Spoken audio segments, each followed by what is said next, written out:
How you doing today? So I was reading just now Proverbs chapter 22 verse 3. It says jumped in like my face. It's pretty interesting that it jumped on my face because of what was happening, Charlie Kirk assassination and everything, and that girl, from Ukraine, that got shanked, on the rail train and everything. I think it was Charlton. Um, it says the prudency stinks your head yourself, but the simple go on and suffer for it. So right here, King Solomon is talking about this. This is pretty interesting. A prudent person. In the Bible, that being prudent means possessing practical wisdom that involves careful, deliberate thought, foresight, and discernment decision making. A prudent person weighs options, anticipates consequences, avoids foolish rashness, manages versus wisely. This biblical concept emphasizes understanding situations thoroughly and acting with knowledge and caution to achieve beneficial and God honoring outcomes. So that's the whole thing about a prudent person.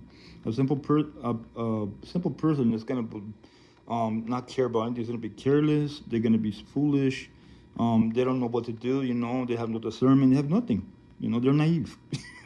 But we have to be like the prudent person because we live in dangerous times today, in this world.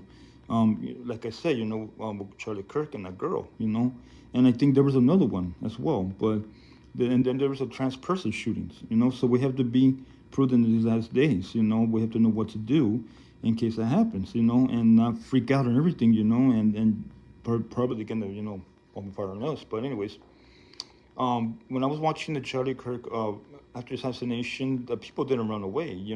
Actually they found each other. It's pretty interesting. Found each other, and they covered each other. And that's what happened as well in Minnesota with the young man.